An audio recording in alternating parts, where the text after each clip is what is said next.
സപ്തർഷികളുടെ കാലഘട്ടത്തിൽ എങ്ങനെയായിരുന്നു ദീക്ഷ നടന്നിരുന്നത് അതേ വിധിപ്രകാരമാണ് ഇന്ന് പൂർണ്ണഗുരുവിന്റെ സന്നിധിയിൽ ദീക്ഷാ പ്രക്രിയ നടക്കുന്നത്. മന്ത്രം കിട്ടി എന്ന് പറഞ്ഞുകൊണ്ട് സംഗതിയില്ല, മന്ത്രം ജപിച്ച് സിദ്ധമാകും. അല്ല, അതിവിടെ എങ്ങനെയാണ്? ആണ്, പക്ഷേ ആ സിദ്ധമാകുന്നപ്പോ അതിന്റെ 10% ഹോമം ചെയ്യണം. ഭൂമിയിൽ സുലഭമായിരുന്ന ഗർവാരംഗം എന്ന് പറയും, ചുവന്ന നിറത്തിലുള്ള മണ്ണുണ്ട്, അതിനൊരു സുഗന്ധമുണ്ട്. ആ പ്രത്യേക മണമുള്ള ആ മണ്ണ് കലക്കി അതിൽ മുക്കിയിട്ട് ധരിക്കും. അതിന് കാവ്യ നിറമായിരുന്നു. ഈ തന്ത്രദീക്ഷ എന്ന് പറയുന്നത് നമ്മളിന്ന് ക്ഷേത്രഭക്തിയിൽ കാണുന്ന തന്ത്രമല്ല, അതുമായിട്ട് യാതൊരു ബന്ധവുമില്ല. ഈ തന്ത്രദീക്ഷ എന്ന് പറഞ്ഞാൽ വേദങ്ങൾക്ക് മുമ്പേ ഉണ്ടായിട്ടുള്ള തന്ത്രമാണ്.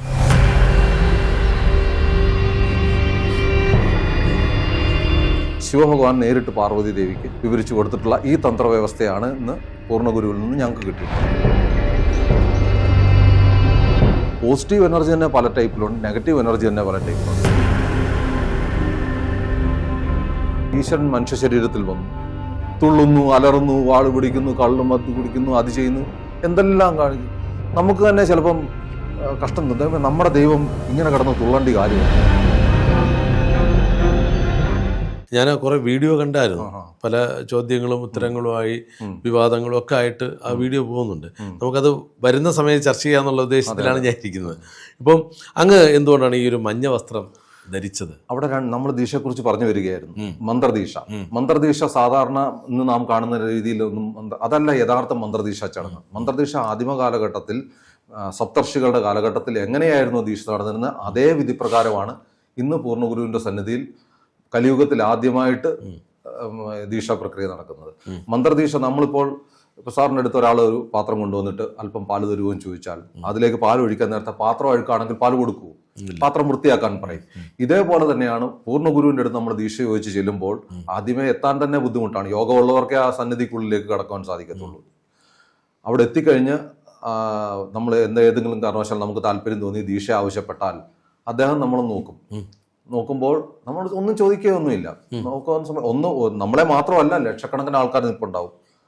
എല്ലാവരെയും നോക്കും, സാധിക്കുന്ന അതിൽ സെലക്ഷൻ ആവുന്നവർക്ക് പരിശോധിക്കുന്ന ഇതാണ് നമ്മുടെ ശരീരം, കർമ്മഭോഗം, പിതൃമുക്തി, മറ്റ് സൂക്ഷ്മ ശരീരങ്ങളിലെ അവസ്ഥകൾ, 7 ചക്രങ്ങളുടെ അവസ്ഥകൾ, ഇതെല്ലാം നോക്കി ഇതിൻ്റെ എല്ലാം ശുദ്ധീകരിക്കും. ഒറ്റ ദിവസം കൊണ്ട്. ഫുൾ ഡേ ആണ്? ഫുൾ ഡേ പ്രോഗ്രാം അല്ല, ഒരു 2 മണിക്കൂർ. 2 മണിക്കൂർ. ഇത് കഴിയുമ്പോൾ നമുക്ക് തന്നെ അതിന്റെ എഫക്ട് ഓൺ ദ സ്പോട്ടിൽ അവിടെ ഇരുന്ന് തന്നെ അറിയാൻ പറ്റും. നമ്മുടെ ബുദ്ധി, ശരീരം എല്ലാം ഓപ്പൺ ആവും. പരീക്ഷ പാസ്സായി, മന്ത്രദീക്ഷ പരീക്ഷ പാസ്സായതിനു ശേഷം മന്ത്രം തരും.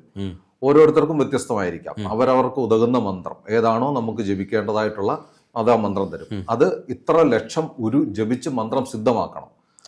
മന്ത്രം കിട്ടി എന്ന് പറഞ്ഞിട്ട് സംഗതിയില്ല, മന്ത്രം ജപിച്ച് സിദ്ധമാകും. അല്ല, അതിവിടെ എങ്ങനെയാണ്? ആണ്, പക്ഷേ ആ സിദ്ധമാകുന്നപ്പോ അതിന്റെ 10% ഹോമം ചെയ്യണം. ആ മന്ത്രത്തിന്റെ 10% ഹോമം ചെയ്ത് ആ ഹോമം ചെയ്തുകൊണ്ടിരിക്കുമ്പോൾ തന്നെ അത് നമ്മുടെ മസ്തകത്തിൽ അതിന്റെ ഊർജം സംഭരിക്കപ്പെടും. നമ്മുടെ ആജ്ഞാചക്രത്തില് ആ ഊർജം ജ്വലിക്കും, സ്പന്ദിക്കും. അതാണ് നമ്മൾ ബാങ്ക് ബാലൻസ് എന്ന് പറയുന്ന പോലെ ആ ഊർജമാണ് നമ്മളെ മുമ്പോട്ട് നയിക്കുന്നത്. നമ്മുടെ ജീവനെ മുൻപോട്ടുള്ള യാത്ര. ഈ ശരീരം വിട്ടുകഴിഞ്ഞാലും ഈ ശരീരം നമ്മുടെ നഷ്ടപ്പെടും, പക്ഷെ ഈ ഊർജം നമ്മുടെ ജീവന്റെ കൂടെ കാണും എപ്പോഴും.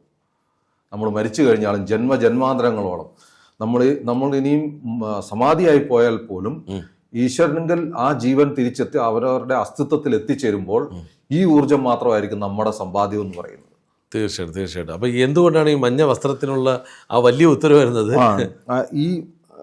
ഈ മന്ത്രദീക്ഷയുടെ വസ്ത്രം എന്ന് പറയുന്നത് ഓറഞ്ച് നിറമാണ്, കാവി നിറം. സന്യാസി സമൂഹം, ഹൈന്ദവരുടെ പ്രിയപ്പെട്ട ഇതാണ്. പലരും കാവിയെ കുറിച്ച് ചോദിക്കുന്നുണ്ട്. ഞാനും ചിന്തിച്ചിട്ട് എന്താണ് കാവി യഥാർത്ഥത്തിൽ ആദിമ കാലഘട്ടത്തിൽ കാവി ഉപയോഗിച്ചിരുന്നെന്ന് പറഞ്ഞു കഴിഞ്ഞാൽ അന്ന് കാട്ടിലും മറ്റും അന്ന് ഇത്രയും ജനസംഖ്യയില്ല, കാടാണ് ഭൂരിഭാഗം പ്രദേശത്തും.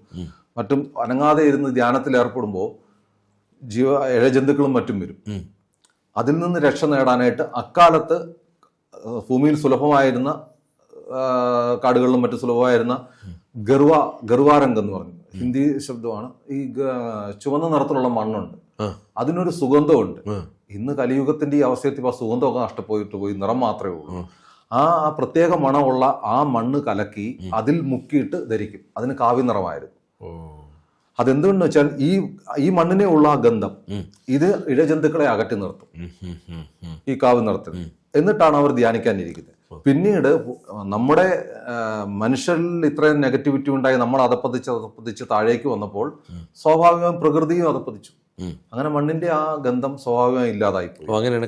അങ്ങനെയാണ് കാവിയുടെ കാവി സനാതന ധർമ്മ വിശ്വാസികളുടെ അല്ലെ പ്രത്യേകിച്ച് സന്യാസികളുടെ പ്രിയപ്പെട്ട, കാരണം അവരാണല്ലോ എപ്പോഴും കാട്ടിലും മറ്റും ധ്യാനിക്കാനിരിക്കുമ്പോൾ പഴുതാര, വല്ലി, പൂച്ച, പാമ്പ്, ചേമ്പ് ഇതെല്ലാം വരും. ഇതിൽ നിന്ന് രക്ഷ നേടാൻ വേണ്ടിയിട്ടുള്ള ഒരു സംഭവം മാത്രമാണ് കാവി. അതിനെ പിന്നെ മഞ്ഞയിലേക്ക് എന്താണ് പൂർണ്ണഗുരു ഈ മന്ത്രദീക്ഷ കഴിഞ്ഞു കഴിയുമ്പോൾ പിന്നീട് മന്ത്രദീക്ഷ എന്തിനാ സ്വന്തം രക്ഷയ്ക്ക് വേണ്ടിയിട്ടുള്ളതാണ്. അതിന്റെ അടുത്ത തലമാണ് തന്ത്രദീക്ഷ. ഈ തന്ത്രദീക്ഷ എന്ന് പറയുന്നത് നമ്മളിന്ന് ക്ഷേത്രഭക്തിയിൽ കാണുന്ന തന്ത്രമല്ല, അതുമായിട്ട് യാതൊരു ബന്ധമില്ല. അത് വിഗ്രഹാരാധനയ്ക്ക് വേണ്ടിയിട്ട് നമ്മൾ സൃഷ്ടിച്ചിട്ടുള്ള സംഭവമാണ്. ഈ തന്ത്രദീക്ഷ എന്ന് പറഞ്ഞാൽ വേദങ്ങൾക്ക് മുമ്പേ ഉണ്ടായിട്ടുള്ള തന്ത്രമാണ്. എന്താണോ പ്രപഞ്ചത്തിന്റെ യാഥാർത്ഥ്യം, ആ യാഥാർത്ഥ്യമാണ് ഈ തന്ത്രത്തിന്റെ അടിസ്ഥാനം. ഈ തന്ത്രത്തിന്റെ അർത്ഥം തന്നെ വ്യവസ്ഥ, നിയമം. പാർവതി ദേവി ശിവഭഗവാനോട് ഒരിക്കൽ പല ചോദ്യങ്ങളും ചോദിച്ചുകൊണ്ടിരുന്നപ്പോൾ ആദ്യം കൊടുത്ത മറുപടി അദ്ദേഹം ഇതാണ്: എന്താണ് സിദ്ധാന്ത തന്ത്രത്തിന് അടിസ്ഥാനത്തിൽ എന്താണ് പിണ്ഡമെന്നും എന്താണ് കുണ്ടിലിനി എന്നും, ഈ കുണ്ടിലിനിയും അടിസ്ഥാനത്തിൽ ഏത് പ്രമാണുവാണ് ആദ്യം ഉണ്ടായതെന്നും പ്രമാണുവിൻ്റെ അടിസ്ഥാനത്തിൽ ഉണ്ടായ മറ്റ് സംഗതികൾ എന്താണെന്നും, എന്താണ് ധ്യാനം, എന്താണ് സാധന, എന്താണ് കണം, ഈ ആറ്റത്തിനെ കുറിച്ച് ഈ സംഗതികളെക്കുറിച്ച് മുഴുവൻ വിവരിച്ചത് ശിവഭഗവാന്റെ കിഴക്കോട്ട് ദർശനമായിട്ടുള്ള മുഖത്തിൽ നിന്ന് പാർവതി ദേവിക്ക് ഉപദേശിച്ചു കൊടുത്ത തന്ത്രമാണ് ഈ തന്ത്രം.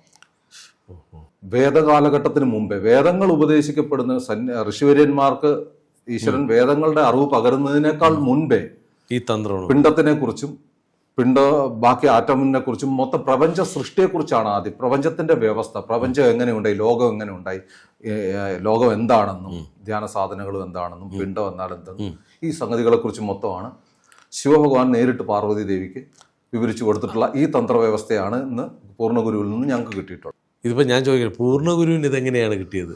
അതല്ലേ പൂർണ്ണഗുരു, ഗുരു സാക്ഷാത് പരബ്രഹ്മ, ബ്രഹ്മം എന്നാണ്. ബ്രഹ്മം തന്നെയാണ്. ബ്രഹ്മം അല്ലാതെ അതല്ലേ ഈ ലോകത്തിൽ ആത്മീയമായിട്ടുള്ള കാര്യങ്ങളിൽ എന്ത് സംശയമുണ്ടോ അതെല്ലാം അതിന്റെ എല്ലാ ഉത്തരം കൃത്യമായിട്ട് കിട്ടും. അപ്പോൾ തന്നെ ഇരുന്നിരിപ്പിൽ തരും. ഉത്തരം മാത്രമല്ല, അതിന്റെ തെളിവും അനുഭവവും തരും. ഇപ്പൊ നമുക്കിപ്പോൾ ധ്യാനിക്കണമെന്ന് പറഞ്ഞു കഴിഞ്ഞാൽ സാർ ഇപ്പോൾ ധ്യാനിക്കണമെന്ന് പറഞ്ഞാൽ ഓൺ ദ സ്പോട്ടിൽ സാറിനെ ധ്യാനിപ്പിക്കും. ഇത് മുമ്പേ പറഞ്ഞ പോലെ പലരും പലതും ചെയ്യുന്നുണ്ട്.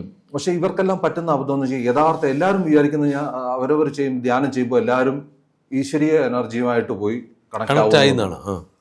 എനർജികൾ പല ടൈപ്പ് ഉണ്ട്. പോസിറ്റീവ് എനർജി തന്നെ പല ടൈപ്പിലുണ്ട്, നെഗറ്റീവ് എനർജി തന്നെ പല ടൈപ്പിലുണ്ട്. അതിനെ നമ്മൾ ACDC എന്ന് പറയുന്ന പോലെ തന്നെ സൂക്ഷ്മ ലോകത്തിലും പല ടൈപ്പ് ഉണ്ട്. ഇതിനെ തിരിച്ചറിയാൻ സാധിക്കുന്ന വ്യക്തികൾ ഇന്നില്ല. ഇതിനെ തിരിച്ചറിഞ്ഞാൽ കൂടെ തന്നെ അതിനെ സ്തംഭിപ്പിക്കാനോ അതിന് നമുക്ക് നമ്മളിലേക്ക് അത് പകരാതിരിക്കാനോ നമുക്ക് രക്ഷ നൽകാനോ പൂർണ്ണഗുരുവിനല്ലാതെ മറ്റാർക്കും തന്നെ ലോകത്തിൽ സാധിക്കില്ല. മറ്റാർക്കും അതിന് സാധിക്കില്ല. അങ്ങനെയാണ്, പ്രകൃതിയുടെ നിയമമാണ്. എനർജിയെ വെച്ചാണ് എല്ലാവരും എനർജി.